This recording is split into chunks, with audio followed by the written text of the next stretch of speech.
Welcome back to another episode of What About Dat? My name's Adair, and with the help of my friend Jen, we'll be going over Supergirl episode 218, Ace Reporter. So sit back, relax, and ask yourself, hey, what about Dat? Alright, so let's get into this synopsis. Lena's, guest starring Kate McGrath's ex-boyfriend, Jack Sphere, guest starring Raul Cooley, comes to National City to unveil his big breakthrough in nanotechnology, which has the potential to eradicate all diseases. Lena asks Kara to attend Jack's conference with her for support.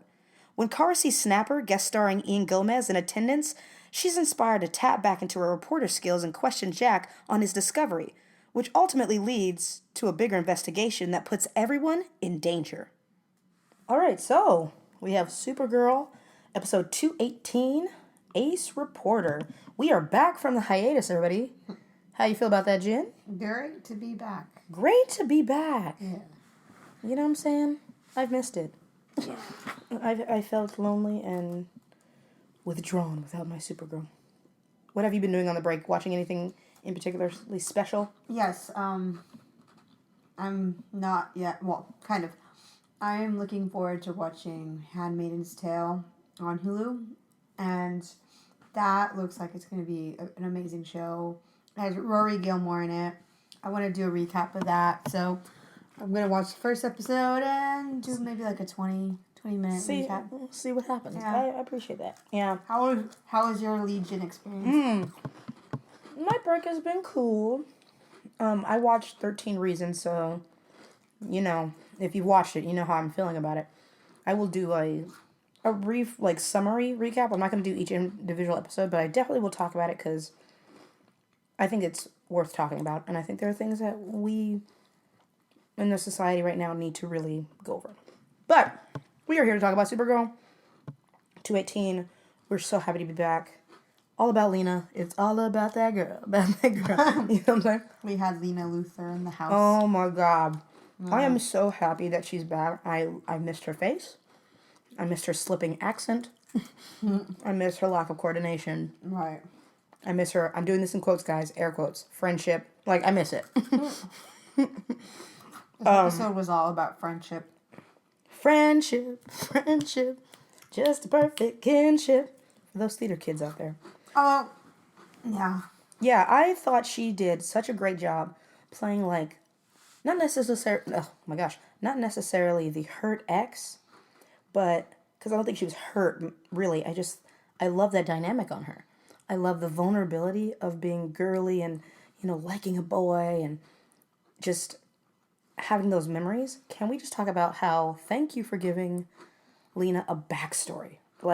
Just every episode she's in, she comes with a baggage, a box full of backstory.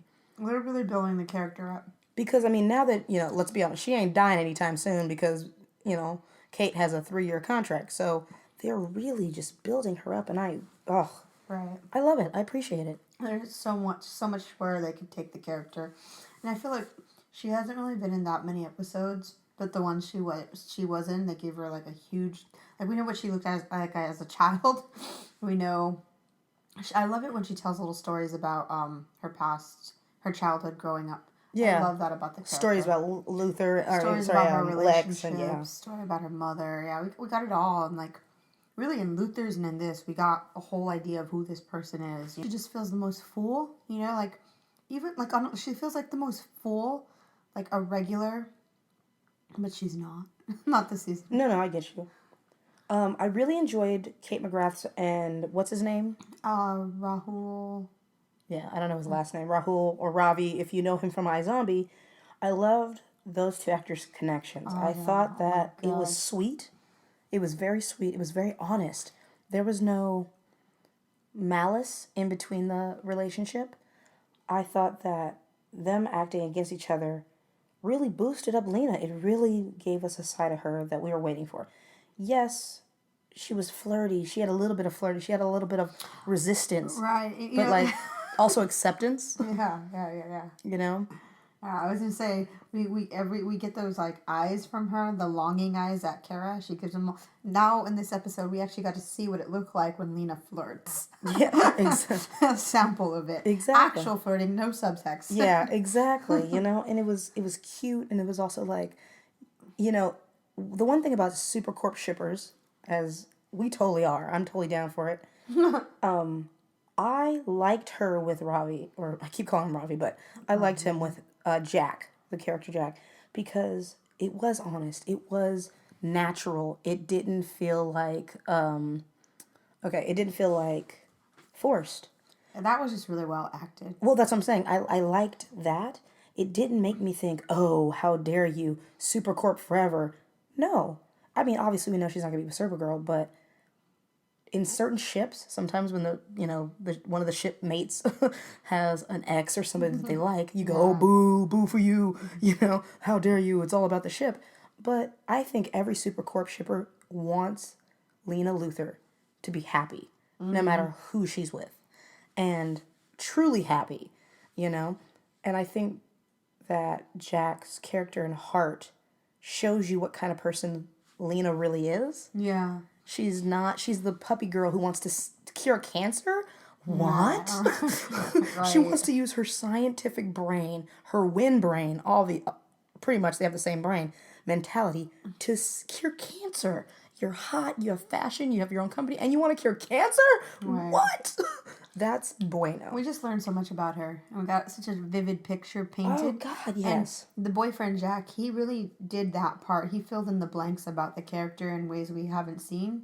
And it was just so soft. And the actor just took his time, not just with his beautiful monologue about Lena, that beautiful, beautiful monologue about her and how she inspired his creation, but also just in every little kind of micro expression. He really took his time. And it was wonderful. I loved seeing two actors really connect like that. I absolutely love their monologue or their monologue over dinner. No. Well, I like that one too, but I like the one where they're back at her office and he's saying, I wish I would have made the choice, or at least said, there is room for your family and me.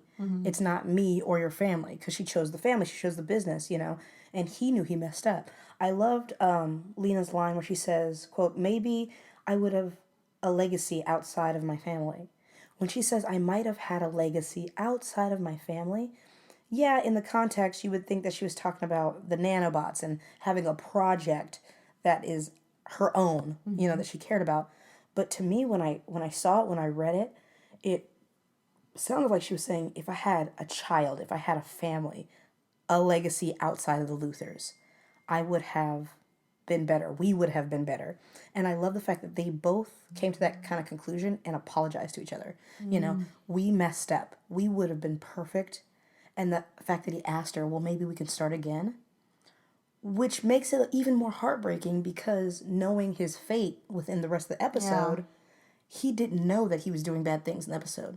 So he, in his right mind, really wanted to try with her again, really wanted to apologize and start fresh and create something new with her, which is heartbreaking, She's such a tragic character, this character is so full and in a way it's so heavy and it makes the show so much more. It gives so much weight to the show. Also, she plays heavy, but then she plays light. In the beginning, when she shows up in her lovely blue trench coat. Oh my God. Can we just, for a minute, once again, to costume department, yes, please. Always put her in a trench coat. Just put her in everything. I don't really care what it is.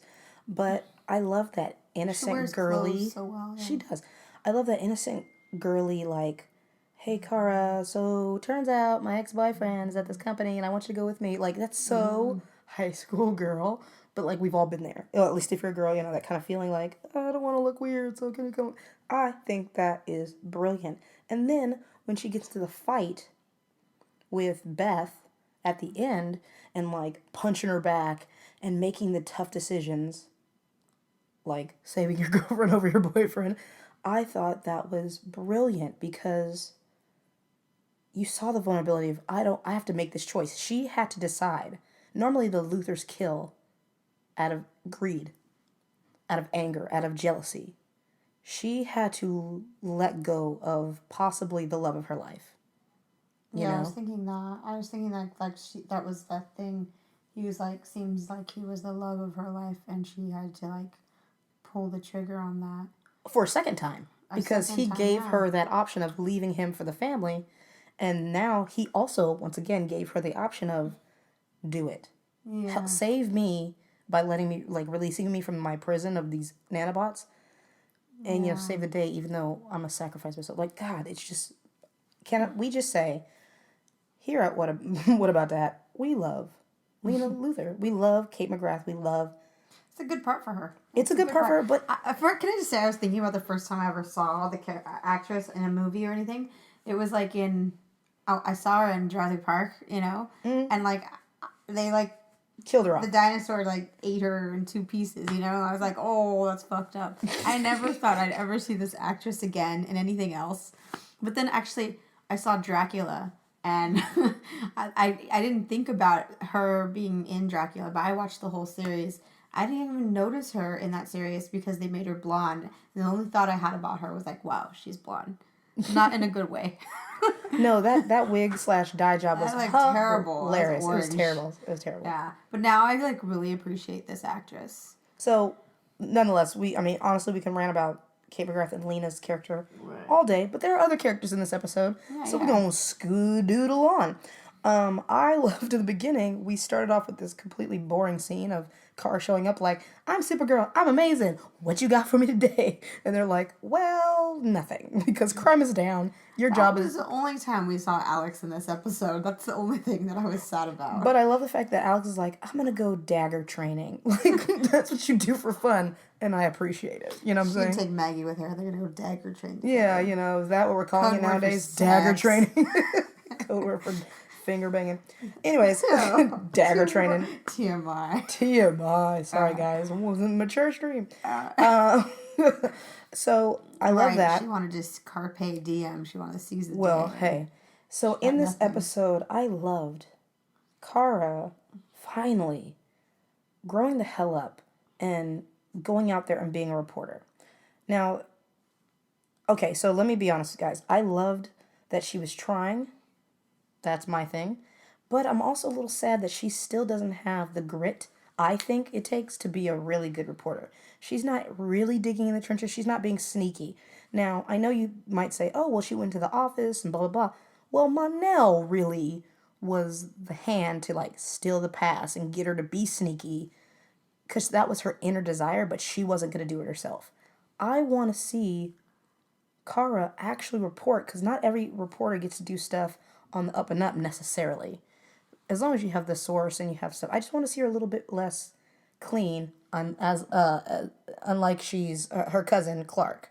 You know what I'm saying? He does everything by the book. Is very like upstanding, but that's not reality. I want to see her be a little bit more gritty. I loved her cheesiness in this episode. I don't know about you. I love when she stood up to try to ask a question. She was like awkward as all get out. Like, if you had I don't know. Like, I thought that was great. I thought her baking was great. Like that awkwardness, her talking a car. I just loved the nerd in her. Mm-hmm. I'm a little sad that when the car exploded with the reporter in it, I wanted to see a little bit more devastation. She's a little bit too jaded on the bad things happening around her. Right, someone just died, like fiery. Literally blew up next to you. Right in front of her. Also, if your car blew up, all your clothes should be gone, not just a hole in your chest. It's but, CW. Yeah, true. But she was also like just flying there on fire. Like, let it go. You know, that's a little bizarre to me. I mean, I know she's Supergirl and she's like strong and stuff, but like, it wouldn't like singe her a little bit. Like, no, I don't think so. I don't know, but I don't know. I wanted to see her be a little bit more gritty on her own, not being kind of handheld in it, but I get it. And we'll get to it. I'll talk about Snapper Car in a minute, but I really kind of mad that she got her job back way too easy. I thought she could have done more. I thought there could have been maybe one more episode where she had to really grind and really prove it to herself. I think they did that because they're bringing back Cat Grant. So true. It's like she has to be connected to that. Even if they're not going to use Catco again next season, I think they needed her to connect that. Because Cat Grant has that relationship with Kara. It's the only person. Yeah. So it was kind of, what did you think about what she had going on this episode? On Kara? Mm-hmm. I liked Kara. I liked her persistence. You saw that when it comes to Lena, you know, that's what triggers Kara. You know, Lena asked in this episode, "What's your kryptonite?" I think for Wink, Kara, it's definitely Lena because like Kara has this hyper, this super hyper hero complex, because she's a hero, Mm-hmm. and Lena is got this part of her that needs to be resolved, and Kara, she's a eternal fixer of people's problems. So they're like they just fit so well together. So it's like when Lena's in distress, Kara just cannot let that go. And we've seen a history of this, when Lena was arrested in Luther's, and Kara was like, no, she didn't do this. I have to disprove this now. And then we see it again in this episode where, Lena has this relationship and Kara's investigating, and she just continues to take it to the next level. She takes it so much so that she, drags her boyfriend to, an awkward date that Lena's on, and then takes it to the next level by breaking into his office and stealing all the information about his project. What is that kind of internet song? It's like, cock, block, why you blocking my cock? I think that, I think it's such, a fascinating relationship where they're so needy of each other. They're codependent without knowing it. They're very codependent. Kara needs to have somebody to save, and Lena is desperate to be saved. Yeah, she's desperate for a person. Yeah. I just used that. They are each other's people, like Christina Yang and Meredith. They are, though. They really, really are. Yeah, obviously. And that was a great television, one of the best, finest friendship on. And I really like this episode. I ship Supercore when the moments are there. When it's Lena rolls into a scene and winks or bites her lip or does just some ridiculous flirtatious thing at Kara in her direction, and Kara kind of is receptive of that. But I felt truly in this episode, even with my biggest Supercore goggles on, I felt like it was mostly about that friendship, and I really loved that it grew to that deeper level. Now, question, do you think also a lot of the fact that they were able to have that platonicness in this episode due to the fact that, A, there was a strong male lead for Lena, and Monel was not in the picture? Not really. I mean, he was there. Don't get me wrong. Right, because there was a strong male lead for Lena that I didn't see the Supercore shipping? Yeah, because it was more in that resolve of wanting Lena to be happy. It wasn't, I really wanted Lena to be, I wanted her to be happy, don't get me wrong, but I was more in, the discovery of, through this other character who happened to know her really well, we know about Lena, so I didn't really mind the relationship that she had with that character, because it was a window into that character of Lena, Well, I mean, it told me a lot about her. Well, I mean, if Jack wasn't a strong character, and the actor wasn't good enough to create the chemistry with Kate McGrath, do you think that this episode between Kara and Lena would have seemed platonic, or would have seemed like Kara trying to save her from this dude? You know what I'm saying? I don't really. I don't.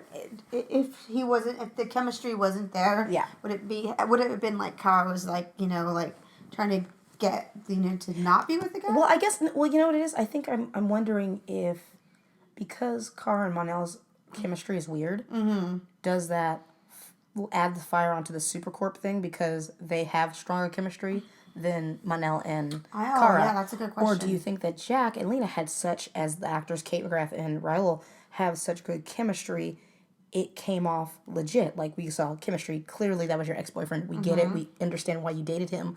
Yeah, it came off really legit. You know what I'm saying? And it actually stopped us from shipping Supercorp, but in this episode, we didn't really do that. I didn't need to, because she was with somebody strong who could lift her up as a character. Right, and the only time I ever kind of thought of shipping Supercorp or that as a pairing was the last scene. Yep. And I absolutely saw that, that love and that respect. I'm an eternal optimist, all right? I will never not be. So I could see easily by the end of the series, Kara and Lena being together. And I think you really created the groundwork for it. And you could have like a Korasami nod to it at the very end of the whole 3 seasons from now, season 6, and I don't think that that it's like would be overwhelming. If it made sense, it would make sense. But I definitely feel like, let me tell you, can we talk about that last scene? Because I really want to talk about how I felt about that Kara Lena last scene. Yeah. And really, the camera did this really lovely close on Lena's face. Mm-hmm. So we kind of have Lena being framed by Kara, like in her arms, Yeah. That in itself was very romantic. And Lena kind of reaches back and she grabs Kara's arm. And it's just like very like fried green tomato moment. It really is. Oh my gosh. And we get Lena's eyes, and it's really a shot that's meant to be reflective of her emotions and Kara's support. And Kara's comforting Lena in her darkest moment. And then like Rhea shows up, and that's gonna have some like implications. This is what I thought about that moment. I think that a lot of people can see that moment and be like, oh, something's going to happen. Shady shit's going to happen with Lena. I think where it's going to go, and I don't know, you're better at predicting television than I am, but what I see is when Lena's kind of grabbing Kara's arm and that look that she has on her face, to me, I interpreted it as like she is going to do everything and anything, Lena will, to hold on to that relationship. Yeah. And she's never going to let that go. Even if she has to do shady fucking shit, she won't lose Kara. No, and that's true. And we'll go into that when we kind of get into more of our prediction area, because there's a lot about that. I just felt like those eyes, that's what it meant to me. It was like, she's like, you're going nowhere, girl. I also felt a lot of fear and I'm going to hold on to this. And genuine, definitely genuine fear. Like when she says, I'm afraid of what's going to happen to me when I start feeling again. And the fact that the only way that she can feel right now is to be, I don't mean this necessarily romantically, but like in Kara's arms, to feel safe. Kara makes her feel emotionally safe. And I think, like I said, because Kara has the savior complex in a way. She doesn't know she has it, but she has it.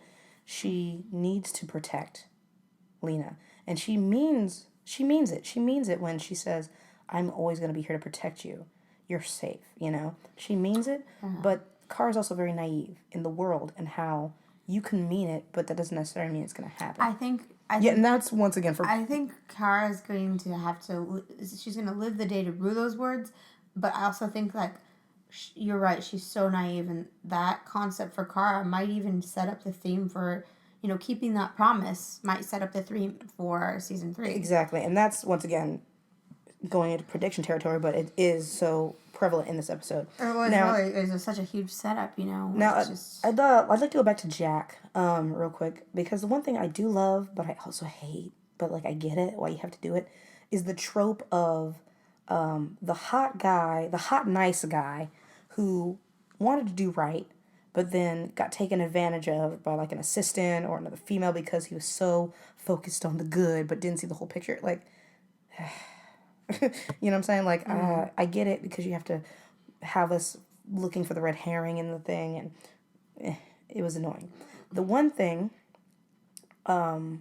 with that, his assistant, Beth, I said, she was a good villain. She was quiet. She wasn't really in there. It's again, though, like a female villainess. If you notice that. Oh, well, because it's Supergirl, so they're going to make all the bad. Oh, yeah. And see, the thing is, she seemed shady from the beginning to me. But as we talked about in our top 10, what we wanted to see Lillian deal with are more capable henchmen. I think that Beth, if she were to have met Lillian, they would be scary together. Because the one thing about Beth and this villain, she was not thinking of the instant end game. She was thinking of the long game, which I can respect. She, like, even Lena was like, oh, now you're going to kill me. Because Lena's smart, so she's like, great. Okay, you're going to kill me. What's next? That was one of my favorite lines. And she goes, no, honey, I'm not going to kill you because that's a waste of potential. Like, that's a waste of talent. No, I'm going to take you over and use you. How much smarter is that, Right. I think that's excellent. That's scary. She didn't say, oh, I'm going to take over Supergirl. I'm going to take over Lena and do with your stuff. And then I'm going to just slowly take people over. That is genius. And she wasn't just thinking about corporations. She said doctors and the military. Like, homegirl had plans and goals. Well, that's I one appreciate thing about this episode that they left loose was like all we saw was, Lena punch her in the back of in the face, and then she knocks out, but we don't know what happened to that character.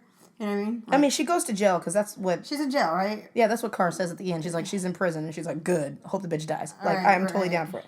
Okay, so I really like Beth. I thought she was a capable henchman if Lillian had her way or got her hands on her. I think that'd be a scary combo. I doubt it, but We're I think... headed for a mother versus mother fight. Well, Rhea versus Lillian. Well, that's definitely going to happen. But I enjoyed that. I liked Jack. I think it was adorable, and I'm sad he's gone, but at the same time, I get it. We had to one-off. Can't keep Jack. You can't keep Kara and Jack on the same show. You can't just do it, guys. Boyfriend and a girlfriend? It's too much. So I appreciated them. Real quick, because it was real quick, I appreciated Monel in this show, this episode. I know it's rare. Everybody take, make sure you grab that. Yeah, grab that soundbite. I actually liked Monel. Honestly, in this episode, I think, and I've said this from the beginning, I want Monel to influence Kara to open up to her shadier side. Not in a negative way like, oh, start stealing stuff. No. But like, know how to play in the mud. What Monel does know how to do is be shady when the time is right. And there's always a time to be dark and light. You can't just be light all the time because that doesn't make sense. Those are psychopaths. You know what I'm saying? Sociopaths are the ones who are like all happy all the damn time, acting like everything's fine, and it's not. And that's what freaks me out about Kara sometimes. I'm like, you're too happy. I don't trust that. I like the fact that when Monel took Jack's pass and he showed Kara, she was like shocked for like 0.2 seconds, but that was her inner desire to be able to access those files. So she's like, I don't condone this, but I condone it. You know what I'm saying? And I liked that dynamic in their relationship. I like the fact that Monel is a little dark and she's a little light, and he's gonna learn how to be a little lighter from her, and she's gonna learn how to be a little shadier from him. And I appreciate that. He had some great comic lines. Chris Woods is good at the comedy. I just hate when he tries to get dramatic or like sincere. It just doesn't work. But he knows... Or sincere. Yeah. That's his downfall. Yeah, but he knows how to give a snappy one-liner with a good look. Like the whole like, I like this bromance. I was like, where is this coming from? And then I was bro-nection. His bro-nection. His terminologies though. Mazel tov. So the writers who give him like stupid terminology. Stupid lines. I appreciate that. I really do. Okay, so we get into Snapper Carr as well. Okay. I didn't get to talk about Monel. Oh, sorry. That's all right. How'd you feel about Monel? I enjoyed his ratio of time and space in this episode. So I would not have, unlike you, I would have wanted him to show up to the dinner with Kara. Like, she forces him to go. It's so awkward. And it's really awkward. And I love how he comments on the awkwardness of the situation. I love the whole awkwardness of that situation. Yes. But I, like I said, I love it when Kara gets a little desperate, and you could have had a much more dramatic scene if once Kara gets the information that something shady is up with Jack, she goes directly to that dinner and breaks it up, like right in the middle of it. Yeah, there's no... It says there's like no inner... She doesn't need Mona to have that idea. She could have just gone straight there. But that would have made it a more dramatic scene, because then, like, almost like the time when Kara, like, goes to the balcony and confronts Lena about her mother, and Lena's like, you can leave the way you came in. I would have loved to have a little bit more of a tension between Kara and the ex-boyfriend. There was zero tension, and I wanted to see, I get it. Maybe Lena be forced to choose, like, start that, at the end she's forced to choose between the best friend and the boyfriend, and she doesn't know the best friend's a hero, right? Sure, she doesn't. But it would have been great to see the growing of that tension in Lena's relationship with Kara and the ex-boyfriend, and for it to kind of like escalate to a place where, maybe Lena might even get a little angry at Kara for being so pushy. I asked you to come to this event, but it's cool. I don't need you. You're good. And she's like, that forcefulness would have forced actually Kara to be even more of a gritty reporter, that reporter that you're looking for. But Monel makes the scene more comedic, and maybe they needed to give Chris Wood a scene in the episode, or because his contract, that is with the regular, or maybe they just wanted more comedy. And I love the comedy. But if you're looking for the gritty reporter, and if you're looking for this emotional stake being raised to the highest level, then I think you just go straight into that, and you have Kara break up that dinner and be like, "We'll see." Okay, be concerned, and and then Lena's like, "Hey." This is the thing that I got out of that, because I get what you're saying, and yes, making it more comedic makes it less dramatic, whatever. My thing is that's also a reason why I'm mad that Kara got her job back so quickly, because I didn't think she earned it. She was not gritty as a reporter on her own. Mm-hmm. Manel was gritty and caused her to be in that situation. Right. He was conveniently plot device. Well, okay. Actually, I'm not going to call it a plot device this time, because it made sense. I will, because he was pulling a Maggie. No, he was actually being there for. We were talking about this before, though. We were talking about how there's always the one character who's not that important in the episode who either steals the codes by punching the guy, when he gets into a fight with Jeremiah and he's like, oh, I took this, or oh, I planted a bug. No, I get you. It's just the same trick to move the plot along, and it would have slowed us down if we had Kara just have to go at it from a reporter.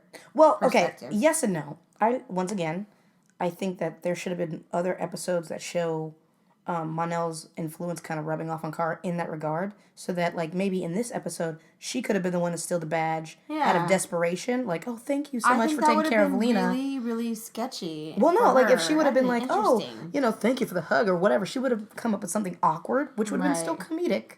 But it would have been on her terms, stealing the stuff, and then to get ahead. When she goes to Lena's office later, she would have been like, hey, look what I took from your ex-boyfriend's office, And then, Lena could be like, what the fuck are you doing? Well, yes, but I'm just saying. I don't think she would ever show the badge to Lena, but I think on her own, being kind of in that desperate... film. No, well, yeah, she saw the film, but I'm saying in that desperate moment of, I gotta get into this place, I think the influence of Manel would have been good. So I guess, yes, you were right in a way. Manel was a plot device. I appreciate the levity because it was so heavy and they knew it was going to be sad at the end.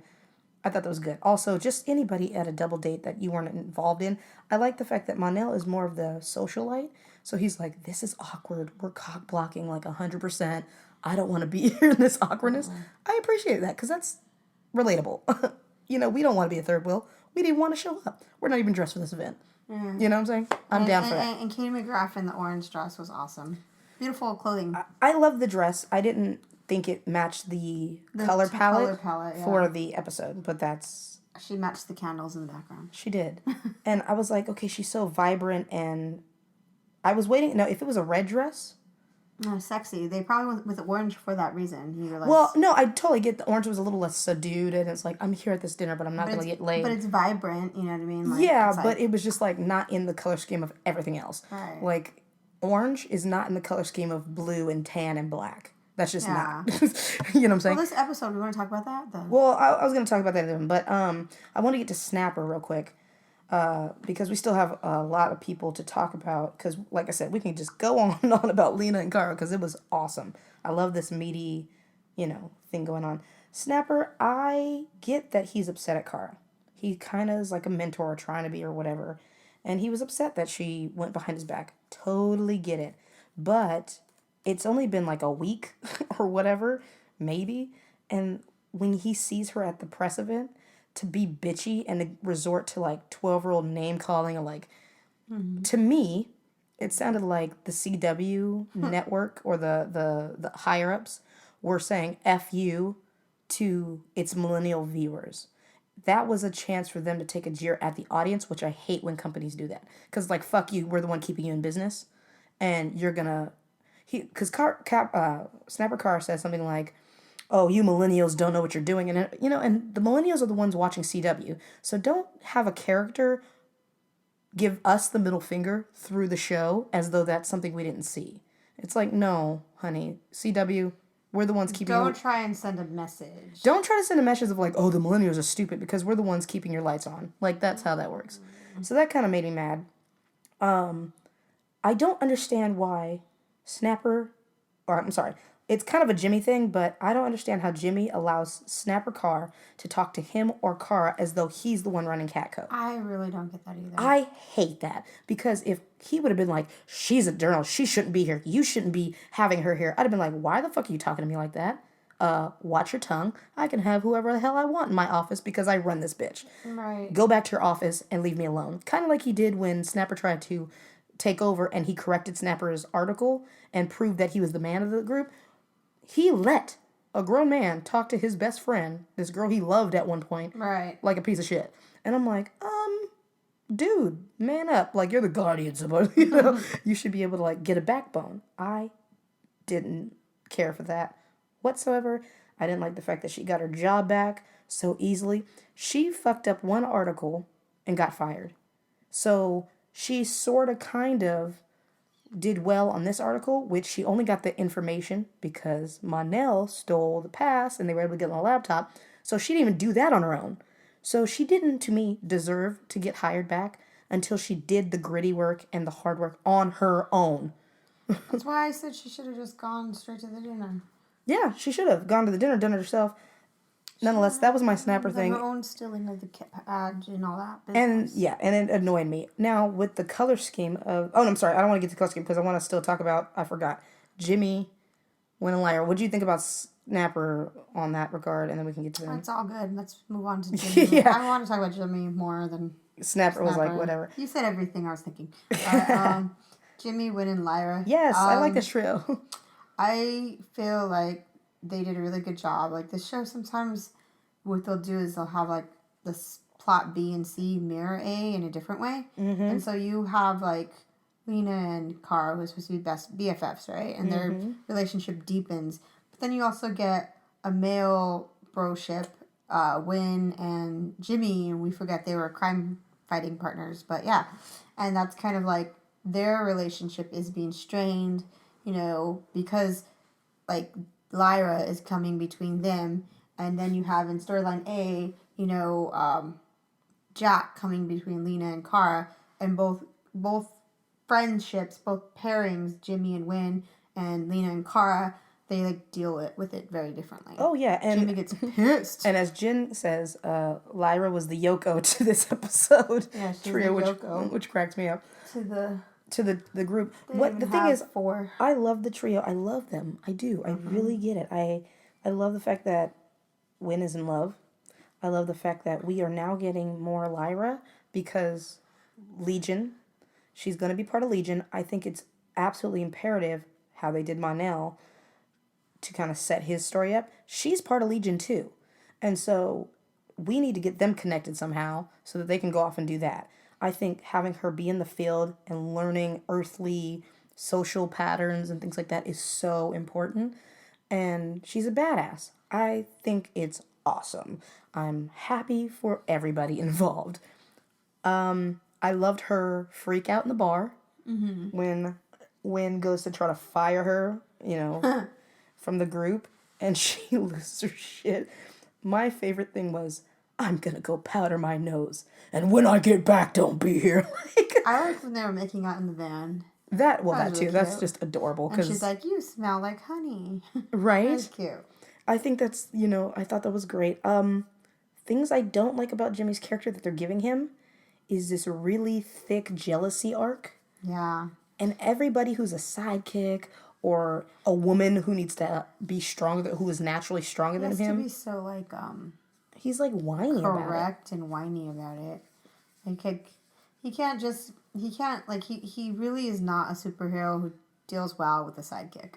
Yeah, he doesn't Or being a sidekick. Or he doesn't deal well with somebody showing him that he's a human in a suit. All right. Like if this episode, did you guys notice that he wasn't fighting like aliens? He was fighting like Joe Schmo, the crack addict, in the alleyway. Like a homeless dude. Yeah, in all of his full armor, and this guy is just like getting his ass kicked. in a hoodie. You know what I'm saying? It's the only person Jimmy could And actually win even the against. first scene we see of Jimmy in his Guardian outfit, he's getting his face punched in by the guy. Which the homeless guys are good. I'm like, wouldn't that hurt the homeless guy? Like, hitting a dude with a metal mask on? Like, come on, man. So, and like, his suit looks like a metal RoboCop, but, like, janky. exactly. And so I'm like, Okay, so you're such a tough guy beating up a homeless person. Like, Right. I'm good with that. I just want him to be okay. I'm glad he came around to it, but he didn't come around to Lyra because he knows he's cool with having a sidekick or whatever. He did it because his brother slash friend. Because he hurt his friend's feelings. He hurt his friend's feelings. Yeah. So he's like, I guess I'll give your girlfriend a chance. But, like, he didn't do it out of selfishness. Jimmy is very jealous. I don't like that. I don't like the fact that he has... And when I mean he's jealous, he has a man complex, like a Napoleon complex. Like, he has to be the best. He's a big dude, though. He can't have Napoleon complex. Well, I mean, I think internally he feels like a small man next to these agree. people who are Super naturally strong. And smart. And so he has to kind of like... You would think he would, in that regard, take control of his manhood in the reporting room and be the head of Catco. Right. But instead, he's too worried about bitching about being guardian that he's not even doing his job in his daily life. Like, I don't get it. Yeah. I don't know. I feel like they just put him in the episode. They didn't know what to do with him. They're like, oh, we'll use this friendship. I'm down for the trio, so at least that's better of an arc Right. for the Guardian, but, like, still, what the fuck are you doing with Jimmy? Like, I don't know. His character is hot and cold. exactly. I also appreciate the cat joke at the end and the uncertainty of that. Yeah, we don't know if Lyra eats cats or not. Who knows, but we still like her. And then a thing that we always mention every episode until it gets better, can we please fix Lyra's mask? Can we get a new makeup designer? I'm sorry, it's shitty. Like, either go with the purple landscape or the lighter blue translucent skin. Can we either go with that? Her neck is 2 different colors than her face. If that's supposed to be intentional, show it. Make it clear in the makeup. Why does she look like she's wearing a masquerade mask for a Halloween costume? Like, it doesn't look good. Fix it. We like Lyra. She's a gorgeous girl, the actress underneath, who can be a gorgeous alien with this kind of like badass thing, but it looks stupid. Like, sometimes I'm like, is that a purple tint that we're going with? It's hard to like her because of her makeup. It's like, oh. It's distracting. And I'm trying not to be picky, but it's like, come on, every episode she looks different. Sometimes she's pale. Sometimes she has a purple tinge with like a really light pale skin. Sometimes her neck and her face match. Every girl with makeup knows your face and your neck should match. 10 or 15 years, right? And Buffy the Vampire makeup looks better. It's 20 years. It's been 20 years. And the Buffy makeup looks better. 100%. And the Star Trek makeup looks better. And that's been 40 plus years. Right, you know what I'm saying? Yeah. That's what annoys me. They can do it.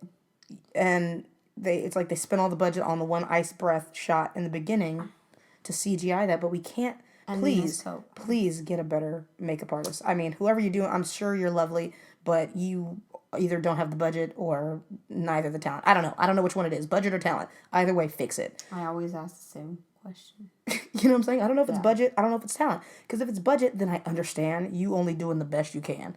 There, I can say mazel tov. But if you're going to have a show with aliens, invest in the alien makeup. Special. And then that's why they have so many human. Well, that just shows the weakness. That's why there's so many human, quote unquote, aliens in the show, because the makeup designer who does the aliens isn't good. Right, and then they had a quick shot of aliens at the bar, different kinds, and they look terrible too. They look like costumes. They look like costume, like puppet costumes. What was the girl with the fish head? It was stupid. It looked dumb. Like, get your shit together. I'm like, you can... Oh, yeah. Okay. Continue. We're over Sorry, the it makes me very angry. Over makeup, but we love the wardrobe. Oh, God, wardrobe. Like, I just want to, like, just... marry it. Yeah. I get down on my knee for the wardrobe. Lena's blue trench coat. Come on. And... that, for me, was the piece of the episode. Oh, I loved Kara's white collar with her light blue cardigan and her white, like, A-line dress, like, skirt, like, shut. It's like purity. Oh, God. Also, something that I noticed, and they are so good. They're so good at doing this in the costuming. They do color scheme great. This episode's theme was blue. We did a little research, and blue tends to correlate with loyalty. And the episode was ripe. Yes, and loyalty of each person. I think that's pretty much excellent. And Jimmy had that dark blue on. Snapper had his tie. Was kind of like a... It was blue. Well, it was blue, but it was like a steel blue. It was very business-like, but also loyal. Blue means loyalty. So I thought also the shades kind of represented something that they chose.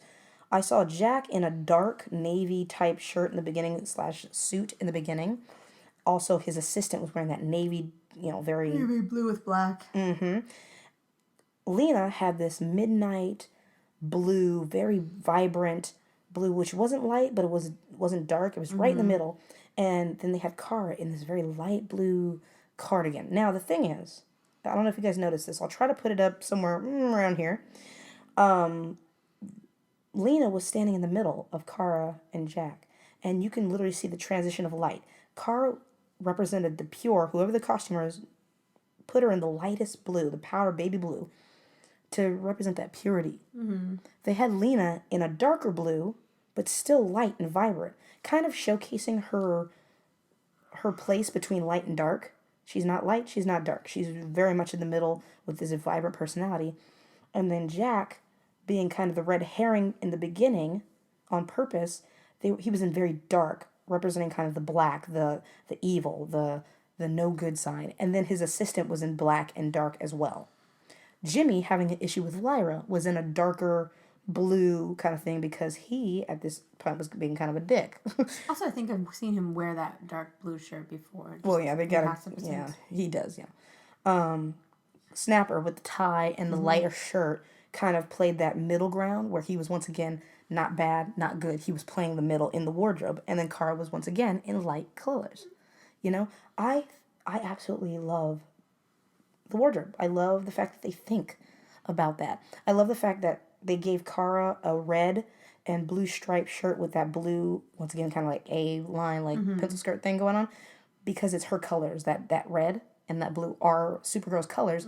And she was wearing it in the scene where she needed to save Lena the most, where she needed to be Lena's hero. She was still Supergirl as Kara. She was still playing that hero base, while Lena, because at that moment she was a Luthor. She even said it. She was unattached. She was dark, so she was in black. How smart is that? She wasn't wearing light. She wasn't, and when she was looking at pictures of Jack and she was all in love, her office and her outfit were white because that was the most pure that Lena ever was.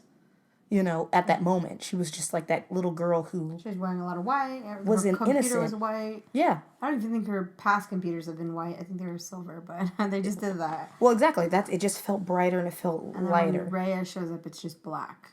Yes. And then we have... Well, Rhea shows up and she's wearing black to white because she, once again, is playing light like she's a good person for Lena. Terry Hatcher, thank you for coming back, by the way. She shows up in this power suit. We all know what happens in a power suit. Yeah, she also, the top of her body was black, and then it faded into this light, almost like she's being covered in darkness. Yeah.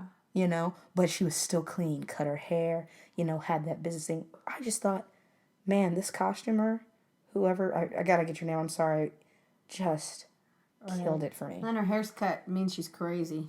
Well, you killed your husband or you broke up with your boyfriend, guess what you do? Cut your hair. It's like, so I just Lena thought... was in full black and then she had her hair up like in that high She was pony. so Luthor at that moment. She was really Luthor, yeah. And I love the fact that she was so scared about her darkness. Because she knows she's a Luthor. She knows what happens to Luthors when they lose somebody, and she just lost the love of her life. She's like, am I going to go crazy? And she's like, I think I might go a little crazy, and that's what's going to create such an interesting dynamic. Yes, and the fact that she's so cognizant in that is amazing. She knows her capability. She knows that she can go crazy. She knows that she's vulnerable. She knows that she doesn't feel, and that it's going to come up at the most inconvenient time. She knows it because she said it, Question. Great. All right, what's your prediction?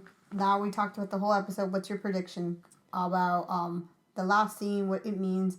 Where do you think this is going? Okay.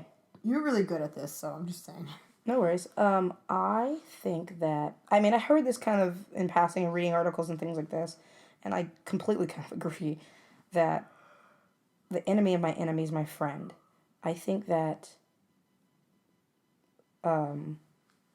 Lena will pair up with her mother to get rid of Rhea.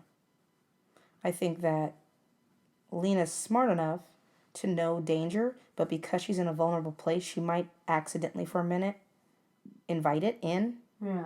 But when she's there going, wait, now that I'm kind of having the right frame of mind, because she'll probably have Kara around her a little bit more, she'll be able to see it. Also, Kara will be around her, and she knows Rhea.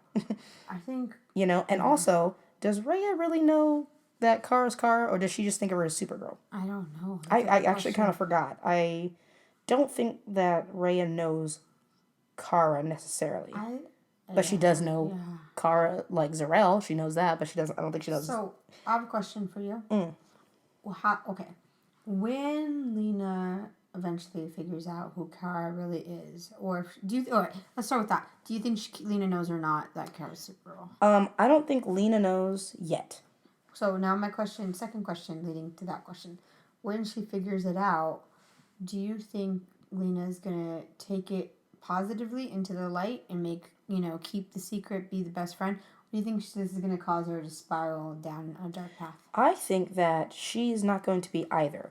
I think that when Lena finds out, it's going to they're going to do it either two ways. She's either going to super evil or stay. No. She's either going to find out in a positive way, like something, maybe Kara's saving her, and she finds out, and she's like, oh my God, I'm shocked. She'll take it in. She might feel good, but then be a little reticent because she shared things with Supergirl, she shared things with Kara, and now she feels weird about that.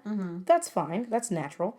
Or it's going to be she's doing something shady or playing that middle ground, because I don't think she's going to be evil. I think Lena's going to play the middle ground a lot. They'd be really smart to keep her in the middle.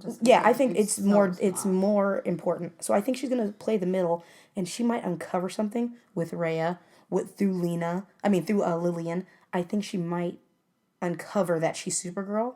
She might not tell Kara that she knows, but I think she'll keep that to herself for a little bit until it's necessary. So she can either play that kind of manipulation thing or be completely shocked about it. But I don't think she's dumb enough to do that. I think my prediction for the Lena-Rhea team-up alliance thing is that I think unlike Lena knew how to play Lillian and how to get her arrested, I don't think Lena's going to work with Lillian, period, ever again. I think that door is done. But I think that Rhea is going to play Lena, and I think that Lena is going to inadvertently either hurt Supergirl and not know she's hurting Kara, or she's going to hurt Mon-El and hurt Kara through hurting Mon-El. But I think Lena's going to do something gray that's going to, one, expose, it's going to result in her discovering Supergirl's identity, and two, it's going to be a betrayal to Kara, either directly or indirectly. See, I think that she will mess up and Rhea will manipulate Lena, but I think it'll be early on, and when Lena wises up, then she goes, oh my God, how do I get rid of this person? She does the one thing that she does not want to do to save Kara, which is partner up with her mother. That's the one thing she does not want to. She doesn't love that woman. She doesn't care. And like I said, the enemy of my enemy is my friend. So you think she's going to do something first to hurt, that might minorly hurt Kara, and then go to a deeper, desperate place? She will find out that Rhea is full of shit. Yeah. And then I agree with that. To get rid of that evilness, because she is worse than Lillian and the Luthers combined. She'll be like, how do I get rid of this crazy bitch? Oh my God, I need to enlist the help of another crazy bitch. And even though she's like still really loyal to Kara, Kara might be like betrayed and not want to forgive. But anyways, those are cool points. This episode was awesome. I would give it definitely a B+. I would give it an A. Okay. I thought the acting was on. It was. It really was. Great guest star. The only problem with the plot was I was saying this to you. It's totally the plot of Big Hero 6 from Disney. I was like, those nanobots are actually nanobots in Big Hero 6. They call them the same thing. Well, yeah. It's the same thing. And I just didn't like. I love Katie McGrath.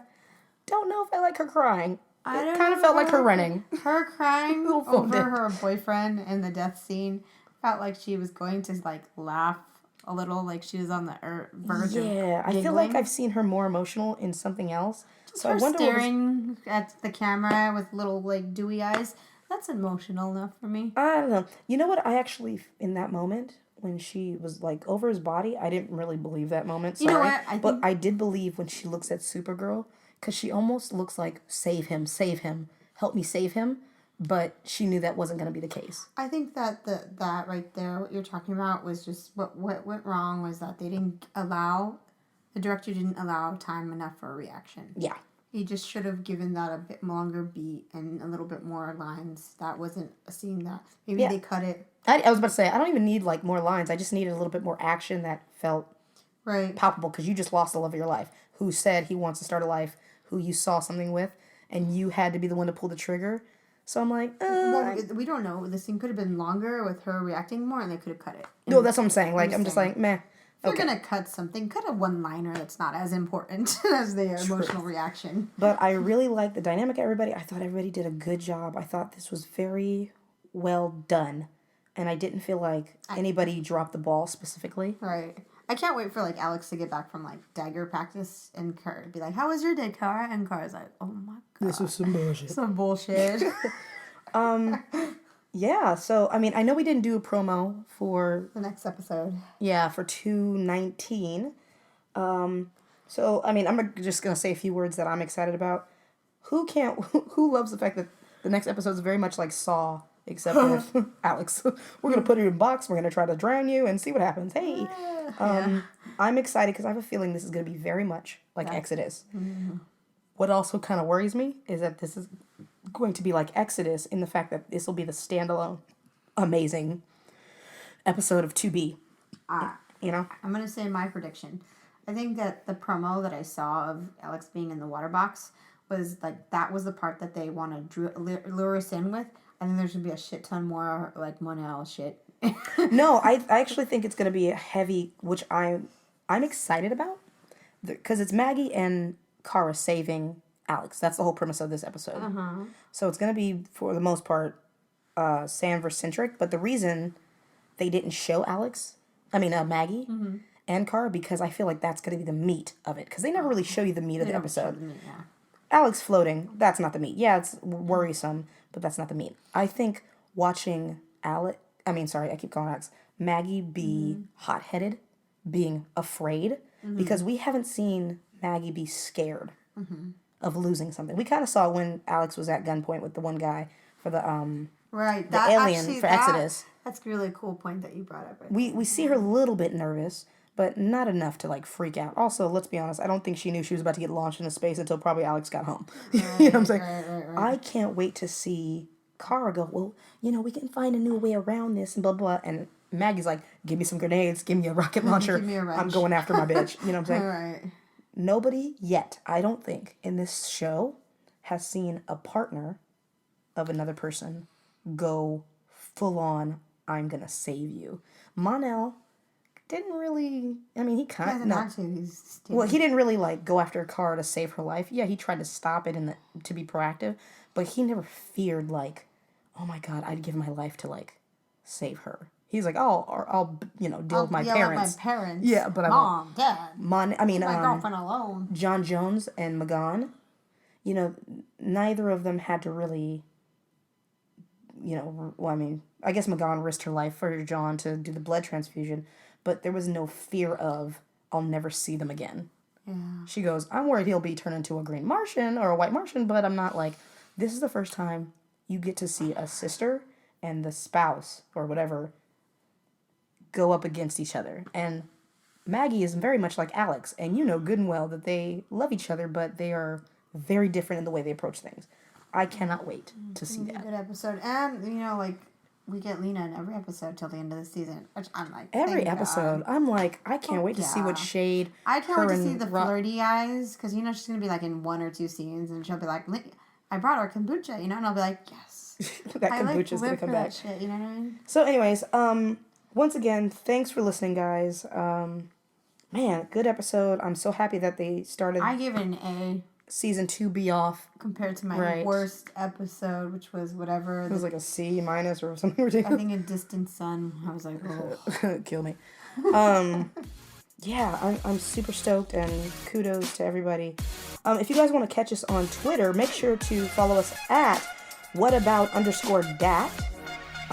Yeah, we're going to be here, and we're going to try to get a top 5 list up soon. But yeah, so I'll let you guys know. So yeah, have a good night, guys. Talk to you later. Bye. Bye. Bye.